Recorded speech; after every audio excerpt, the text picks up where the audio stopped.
نحمدہ ونصلی ونسلم علی رسولہ الکریم اما بعد فاعوذ باللہ من الشیطان الرجیم بسم اللہ الرحمن الرحیم الصلاۃ والسلام علیکہ سیدی یا رسول اللہ، الصلاۃ والسلام علیکہ سیدی یا حبیب اللہ، الصلاۃ والسلام علیکہ سیدی یا نبی اللہ وعلی آلکہ وصحابکہ سیدی یا محبوب اللہ، قل ان کنتم تحبون اللہ فاتبعونی یحببکم اللہ، صدق اللہ العظیم۔ عزیز سامعین محترم، قرآن پاک میں اللہ تبارک و تعالیٰ یہ ارشاد فرماتا ہے کہ اے حبیب صلی اللہ علیہ وسلم، آپ فرما دیں کہ ان کنتم تحبون اللہ، اگر تم اللہ تبارک و تعالیٰ سے محبت کرتے ہو تو فاتبعونی، تم میری فرما برداری کرو، اللہ تعالیٰ تمہیں اپنا محبوب بنا لے گا۔ یہ حضور علیہ السلام کی فرما برداری اگر سیکھنی ہے تو صحابہ کرام سے سیکھو۔ کس طرح صحابہ کرام نے حضور علیہ السلام کی فرما برداری کی، یہاں تک کہ حضور علیہ السلام کی جو ادائیں تھیں ان کو بھی اپنا کر انہوں نے اس فرما برداری کا اظہار کیا۔ حضرت عثمان غنی ذو النورین رضی اللہ تعالیٰ عنہ، ایک مرتبہ آپ نے وضو فرمایا، وضو کرنے کے بعد مسکرانے لگے، پھر جو اپنے ساتھی تھے ان سے فرمایا کہ تم مجھ سے پوچھو گے نہیں کہ میں نے وضو کرنے کے بعد مسکرانا کیوں شروع کیا؟ انہوں نے عرض کیا کہ امیر المومنین آپ ارشاد فرما دیں کہ آپ وضو کرنے کے بعد مسکرائے کیوں ہیں؟ تو حضرت عثمان غنی ذو النورین رضی اللہ تعالیٰ عنہ فرمانے لگے، ایک مرتبہ اسی جگہ پہ کریم آقا صلی اللہ علیہ وسلم نے وضو کا پانی منگوایا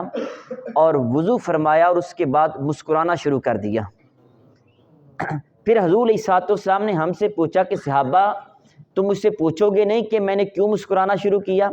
تو صحابہ کرام نے عرض کیا کہ حضور ارشاد فرما دے کہ آپ کیوں مسکرائے ہیں؟ تو کریم آقا صلی اللہ علیہ وسلم نے فرمایا کہ جب کوئی بندہ وضو کا پانی منگوائے اور اس کے بعد وہ جب اپنا چہرہ دھوتا ہے تو اللہ تعالیٰ چہرے کے سارے گناہ مٹا دیتا ہے،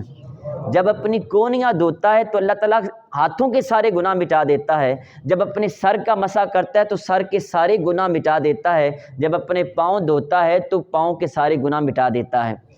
اس کے بعد کریم آقا صلی اللہ علیہ وسلم نے مسکرانا شروع کیا تو میں نے بھی حضور علیہ السلام کی ادا کو اپناتے ہوئے یہاں مسکرانا شروع کر دیا۔ حضرت عثمان غنی ذو النورین رضی اللہ تعالیٰ عنہ جب اب خلافت کے اوپر متمکن ہوئے تو اس وقت جب حضور علیہ السلام کا ممبر تھا اس کے 3 پائے تھے، کریم آقا صلی اللہ علیہ وسلم سب سے اوپر بیٹھتے، جب حضرت ابوبکر صدیق کا دور آیا آپ دوسری جگہ پہ، جب حضرت عمر فاروق اعظم کا دور آیا تو آپ تیسری جگہ پہ، اس طرح آپ ممبر رسول پہ بیٹھے تھے۔ جب حضرت عثمان غنی ذو النورین رضی اللہ تعالیٰ عنہ آپ خلیفۃ المسلمین بنے تو آپ نہ تو تیسرے پائے پہ بیٹھے نہ دوسرے پہ، جہاں حضور علیہ السلام بیٹھے تھے وہاں بیٹھ گئے۔ ایک شخص نے اعتراض کیا کہ امیر المومنین آپ نے دوسری تیسری جگہ کو اختیار نہیں کیا بلکہ نشست گاہ مصطفیٰ صلی اللہ علیہ وسلم کو اختیار کرتے ہوئے اوپر بیٹھ گئے۔